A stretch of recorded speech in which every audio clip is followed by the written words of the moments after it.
বন্ধুরা, ইতিমধ্যে তোমরা তোমাদের বিদ্যালয়ে সামার প্রজেক্ট বলে একটি প্রজেক্ট তোমাদের করতে হবে সে ধরনের নোটিশ তোমরা পেয়ে গেছো।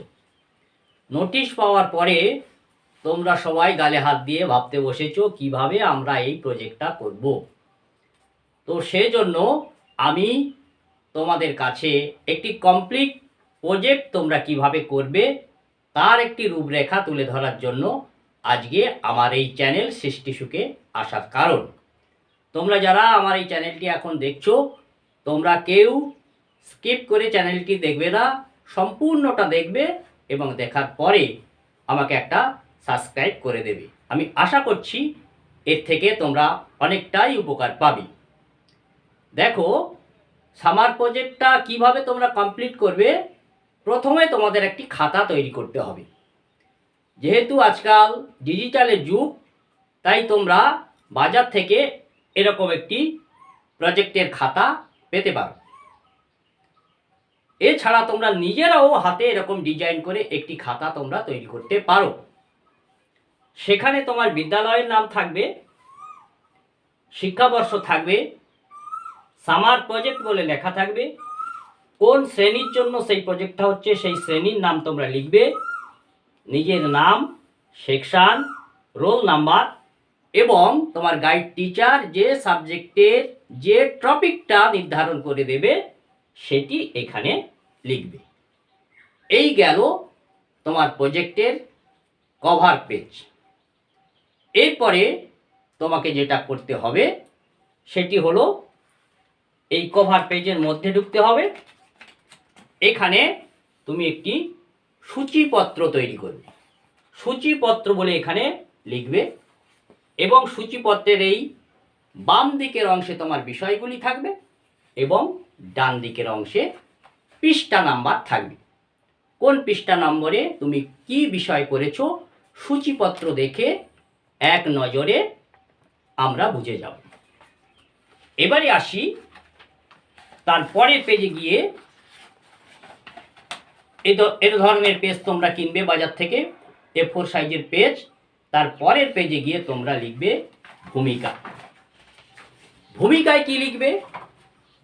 তোমরা ভূমিকায় লিখবে যে পশ্চিমবঙ্গ সরকারের শিক্ষা দপ্তরের এবছর থেকে একটি নতুন পরিকল্পনা হলো সামার প্রজেক্ট। যেহেতু এই প্রজেক্টটি গ্রীষ্মকালীন অবকাশে প্রস্তুত করা হচ্ছে, তাই এর নাম দেওয়া হয়েছে সামার প্রজেক্ট। এর মূল উদ্দেশ্য হলো ছাত্রছাত্রীদেরকে গবেষণামুখী করে তোলা, তাদেরকে বেশি বেশি করে অংশগ্রহণমূলক কাজের মাধ্যমে শিক্ষা দেওয়া, তাদের নেতৃত্ব দানের উদ্ভাবনী শক্তিকে কাজে লাগানো, তাদের সৃষ্টিশীলতাকে কাজে লাগানো ইত্যাদি উদ্দেশ্য নিয়ে এই প্রজেক্ট পরিকল্পনাটি এসেছে। আমি বা আমরা মনে করি এই ধরনের প্রজেক্ট পরিকল্পনায় প্রত্যেক ছাত্রছাত্রী আমাদের অংশগ্রহণ করা উচিত। কারণ এভাবে যদি আমরা হাতে কলমে শিখতে পারি তাহলে আগামীতে আমাদের ব্যবহারিক জীবনে তা অত্যন্ত ফলপ্রসূ হবে। আমি আমার অমুক শিক্ষক বা শিক্ষিকার নেতৃত্বে এই কাজে অংশ নিলাম এবং শিক্ষা দপ্তরের এ ধরনের কাজের জন্য ধন্যবাদ জ্ঞাপন করছি বলে তুমি মুখবন্ধ বা ভূমিকাটি শেষ করলে। এবারে তুমি সরাসরি চলে যাবে প্রজেক্টের মধ্যে। প্রজেক্টের মধ্যে যেতে গেলে তোমার গাইড টিচার বা শিক্ষক শিক্ষিকা যেটি ঠিক করে দিয়েছে সেই বিষয়ের উপরে তুমি প্রজেক্টটি তৈরি করবে। আমি একটি নির্দিষ্ট টপিক ঠিক করে নিয়ে মডেল হিসাবে তোমাদেরকে সেটি এখানে দেখাচ্ছি এবং সেটি আমি এখানে তোমাদের সামনে এই চার্ট আকারে দেখাচ্ছি। এটি তোমরা এই খাতায় করতে পারো, এই প্রজেক্ট খাতায় করবে। আমি তোমাদের এখানে বোঝানোর সুবিধার জন্য চার্ট আকারে করছি। তাহলে দেখতে পাচ্ছ এখানে আমি বিষয়টি নিয়েছি ত্রিভুজ। তোমার বিষয় শিক্ষক বা শিক্ষিকা ত্রিভুজের উপরে একটি প্রজেক্ট করতে দিয়েছেন। তাহলে তুমি প্রথমে ভূমিকা লিখে নেওয়ার পরে তুমি এই খাতায় চলে যাবে, গিয়ে খাতার এই ধরনের বাম পাশে তুমি একটি ত্রিভুজের ছবি আঁকবে এবং সেই ত্রিভুজের প্রকারভেদ বাহুভেদে যেটা তার 3টে ছবি এখানে এঁকে দিতে পারো। ডান পাশে গিয়ে তুমি ত্রিভুজের সংজ্ঞা লিখবে। আমি যেহেতু এটি 5ম থেকে 8ম শ্রেণীর ছাত্রছাত্রীদের জন্য বেশি বেশি করে বলছি, তাই আমার উপস্থাপনাটি তোমাদের ক্লাস উপযোগী সীমারেখার মধ্যে, সামর্থ্যের মধ্যে করার চেষ্টা করছি। তুমি সেখানে ত্রিভুজের সংজ্ঞা এভাবে একটি লিখবে যে 3টি বাহু দ্বারা আবদ্ধ সমতলিক চিত্রকে আমরা ত্রিভুজ বলি। বাম পাশে ত্রিভুজের ছবি আসছে, ডান পাশে সংজ্ঞাটি লিখবে। এবারে সেই যে ত্রিভুজের যে প্রকারভেদ তুমি করেছো, যে বাহুভেদে ত্রিভুজকে তুমি 3 প্রকার দেখেছো, তাহলে তুমি সেই 3 প্রকার ত্রিভুজ কি কি তার নাম বলবে। সমবাহু ত্রিভুজ, বিষমবাহু ত্রিভুজ, সমদ্বিবাহু ত্রিভুজ।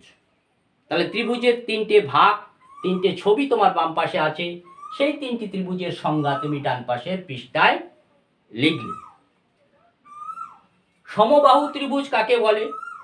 সমান বাহু যার, সেটা সমবাহু।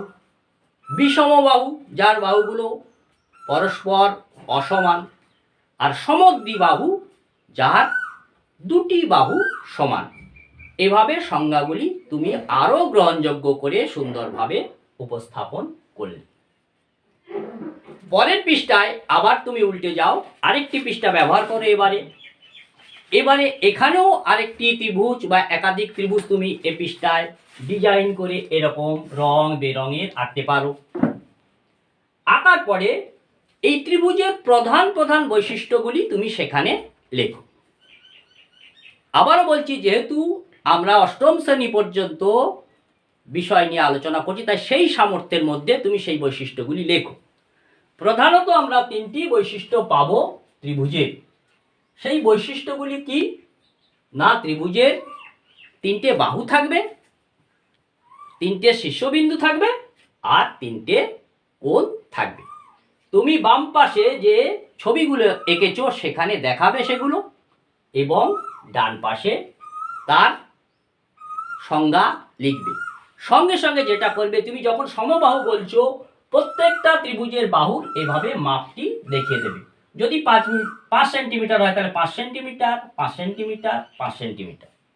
যদি বিষমবাহু হয় তাহলে 5 সেন্টিমিটার, 6 সেন্টিমিটার, 7 সেন্টিমিটার। যদি সমবাহু হয় তাহলে 7 সেন্টিমিটার, 7 সেন্টিমিটার, 10 সেন্টিমিটার। এভাবে তুমি ত্রিভুজের ব্যাপারটি দেখিয়ে দিলে। আবার তুমি উল্টে গিয়ে আরেকটা পৃষ্ঠা ব্যবহার করো। এখানে তুমি দেখাও কোন ভেদে ত্রিভুজের কয়টি ভাগ আছে। সেখানে তুমি লিখবে যে কোন ভেদে ত্রিভুজকে 3টে ভাগে ভাগ করা হয়। সেই 3টি ভাগ কি কি? 1 নম্বর সমকোণী ত্রিভুজ, 2 নম্বর সূক্ষ্মকোণী ত্রিভুজ, 3 নম্বর স্থূলকোণী ত্রিভুজ। আবার তুমি খাতার পৃষ্ঠার বাম দিকে যাও, এখানে ওই ত্রিভুজের ছবি 3টি আঁকো এবং ডান দিকে গিয়ে তার সংজ্ঞাগুলি লেখো। অনুরূপভাবে আগের ত্রিভুজের মতন আবার অপর পৃষ্ঠায় গিয়ে আবার তুমি সেই ত্রিভুজের ছবিগুলো এঁকে দেখিয়ে দাও এবং কোন ভেদে যে ভাগগুলো করেছো সেগুলো সুন্দর করে দেখিয়ে দাও। সংজ্ঞায় তুমি লিখেছ সমকোণী ত্রিভুজের একটি কোণ সমকোণ হবে। তুমি তোমার এইরকম একটি কালার ছবি এঁকে একটি কোণ যে সমকোণ 90 ডিগ্রি সেটা দেখাও। সূক্ষ্মকোণী ত্রিভুজের 3টি কোণের বিভিন্ন রকম মাপ হবে, যার প্রত্যেকটির মান হবে 90 ডিগ্রির কম, সেটা তুমি দেখাও। তৃতীয়ত স্থূলকোণী। স্থূলকোণী ত্রিভুজের স্থূল মানে হচ্ছে বড়। কার থেকে বড়? না সমকোণের থেকে বড়? সমকোণের মান কত? না 90 ডিগ্রি। তাহলে 90 ডিগ্রির থেকে বড় কোণ করে একটি ত্রিভুজ আঁকো। এরকম সুন্দর করে এঁকে যার মান দেখাও 110, 20 বা অন্যান্য 90 ডিগ্রির থেকে বেশি। সব সময় মনে রাখবে যে ত্রিভুজের এই তিনটি কোণের মান হবে 180 ডিগ্রি। তোমরা এই ত্রিভুজটি আঁকার পর কোণ ভেদে তার কোণের মানগুলো এভাবে দেখাতে পারো। এইভাবে তোমরা প্রজেক্টটি সম্পূর্ণ করো। যদি তোমাদের আরেকটি বিষয় থাকে, অনুরূপভাবে কোনো টিচার বা ম্যাডাম দিয়েছেন বৃত্ত। বৃত্ত মানে কি? গোল, সার্কেল। তাহলে তোমরা এইভাবে খাতাটি নাও, নিলে এখানে একটি বড় করে বাম দিকের অংশে বৃত্ত আঁকো। ডান দিকের অংশে গিয়ে বৃত্তের সংজ্ঞাটি দাও যে কেন্দ্রবিন্দু থেকে সম দূরত্বে অবস্থিত একটি মাত্র বক্ররেখা দ্বারা আবদ্ধ সামতলিক চিত্রকে আমরা বলি বৃত্ত। এবারে বৃত্তের বিভিন্ন অংশ থাকে। যেহেতু আমরা 8 পর্যন্ত সামর্থ্য জ্ঞানের উপরে এই ভিডিওটি দেখছি, তাই সেই বৃত্তের প্রধানত আমি এখানে 6টি অংশ দেখিয়েছি। সেই 6টি অংশ কি? না বৃত্তের পরিধি, বৃত্তের ব্যাসার্ধ, বৃত্তের ব্যাস, বৃত্তের কেন্দ্র, বৃত্তের জ্যা, বৃত্তের বৃত্তচাপ। আরও অংশ আছে, কিন্তু আমাদের শ্রেণীর সামর্থ্য অনুযায়ী আমরা এটুকুই করলে যথেষ্ট। এবারে যখন সংজ্ঞাটি লিখছো ঠিক আগের মতনই, ধরো আমি এখানে 6টি দেখিয়েছি, তাহলে আমরা অনেকগুলি পৃষ্ঠা তো ব্যবহার করব না। আমি যদি এই বৃত্তের এই অংশের জন্য 3টি পৃষ্ঠা ব্যবহার করি, তাহলে প্রত্যেক পৃষ্ঠায় আমি 2টি করে ছবি আঁকব। প্রথম পৃষ্ঠায় আমি আঁকলাম বৃত্তের পরিধি এবং বৃত্তের ব্যাসার্ধ দেখানোর জন্য 2টি ছবি আঁকবো। আমি দেখো এখানে দেখার চেষ্টা করেছি যে এই বৃত্তের পরিধি ঘুরছে, বৃত্ত একে এরকম এই সার্কেলিং এভাবে যাবে, আর বৃত্তের ব্যাসার্ধ এটি এই দেখিয়েছি। তার সংজ্ঞা তুমি পাশে বাম দিকে আঁকলে ডান দিকের পৃষ্ঠায় লিখব যে পরিধি কি? না যে বক্ররেখার দ্বারা বৃত্তটাকে আবদ্ধ করা হয়েছে সেটা হচ্ছে বৃত্তের পরিধি। তুমি এদের ছবি আঁকলে, এদের তাকে দেখিয়ে দিলে, লিখে বুঝিয়ে দিলে। আবার ব্যাসার্ধ কি? না কেন্দ্র থেকে অর্ধেক, কেন্দ্র থেকে বৃত্তের পরিধি পর্যন্ত যে দূরত্ব তাকে বলছি ব্যাসার্ধ। তাহলে এখানে ছবিটা আঁকলে, ওদের সংজ্ঞা লিখলে, সেটা এইভাবে কালারিং করে যতটা সুন্দর করা যায় তোমরা সেটা করলে। তাহলে আমার 1 নম্বর পেজ শেষ হয়ে গেল। আবার একটি পেজ উল্টালাম, সেখানে আবার 2টো বৃত্তের ছবি আঁকবো। সেখানে আমি বৃত্তের আবার 2টি পার্ট বা অংশ দেখাবো। এখানে যদি আমরা দেখাই ব্যাস আর কেন্দ্র, তাহলে এধারে সেই ছবিটি আঁকবো, একে স্পষ্ট রূপে এরকম ব্যাস দেখানোর চেষ্টা করব। ব্যাসার্ধের ডবল হবে ব্যাস। বৃত্তের কেন্দ্রগামী সরলরেখা যা 2 প্রান্তদ্বয়কে স্পর্শ করেছে তাকে আমরা বলি ব্যাস। সেটা এধারে ছবি এঁকে সুন্দরভাবে দেখালাম, ওধারে সংজ্ঞায় বুঝালাম। এভাবে একটি একে বা এখানে এ বা বি দিয়ে এ বি ব্যাস এটা দেখাতে পারো, বা এখানে ও বিন্দু দিয়ে আর এখানে একটা বিন্দু দিয়ে এটা ব্যাসার্ধ, এইটুকু রেখাংশ, সেটাও তোমরা বোঝাতে পারো। এবারে আমি দেখাবো বৃত্তের কেন্দ্র। তাহলে বাম পাশে সুন্দর একটি বৃত্তের ছবি এঁকে এরকম কেন্দ্র চিহ্নিত করলে, ডান পাশের পৃষ্ঠায় তুমি এইভাবে সংজ্ঞাটি লিখলে যে বিন্দু থেকে পরিধির প্রতিটি বিন্দুর দূরত্ব সমান তাকে বলছে বৃত্তের কেন্দ্র। অর্থাৎ যাকে কেন্দ্র করে এইভাবে যে তুমি যে এঁকেছো সেখানে যে পয়েন্টিংটা ছিল সেটি হচ্ছে বৃত্তের কেন্দ্র। গেল। এবারে আমি আবার পরের পৃষ্ঠায় যাব, সেখানে অনুরূপভাবে 2টি বৃত্তের ছবি আঁকবো। এবং সেই বৃত্ত দুটির ছবির মাধ্যমে বৃত্তের কোন বৈশিষ্ট্য দেখাচ্ছি সেটা আমরা সংজ্ঞা মাধ্যমে লিখব। আমি এখানে দেখাচ্ছি বৃত্তের জ্যা।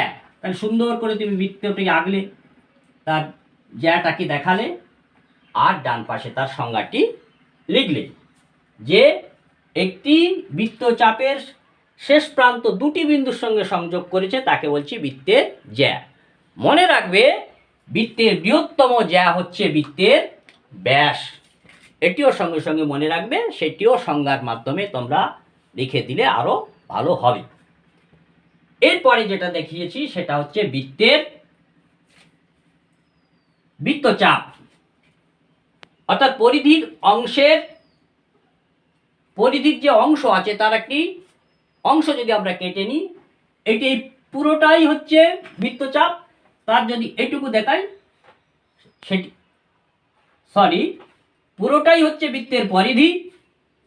তার যদি এতটুকু অংশ কেটে নিই বা এতটুকু অংশ কেটে নিই, সেটি হচ্ছে বৃত্তচাপ।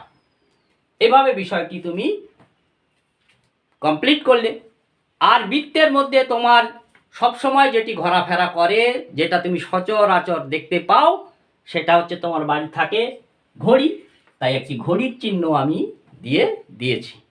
সবসময় আমাদের মনে রাখতে হবে যে আমার জ্ঞানের সামর্থ্যের মধ্যে, জ্ঞানের চারিদিকে যা ঘোরাফেরা করছে সেই জিনিস নিয়ে যদি নাড়াচাড়া করে আমি শিখতে পারি, তাহলে সেটা আমার কাছে অনেক গ্রহণযোগ্য হবে এবং আমার কাছে অনেক বেশি করে বেশি দিন মনে থাকবে।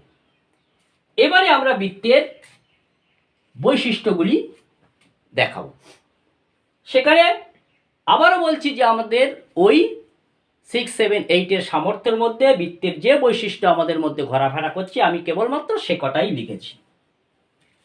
যে বৃত্তের সকল ব্যাসার্ধ সমান, বৃত্তের সকল ব্যাসার্ধ সমান, বৃত্তের সকল ব্যাস সমান, বৃত্তের ব্যাস বৃত্তের বৃহত্তম জ্যা, বৃত্তের ব্যাস ও ব্যাসার্ধের অনুপাত হবে 1:2, অর্থাৎ এটা যদি হয় 1, এটা হবে তার ডবল।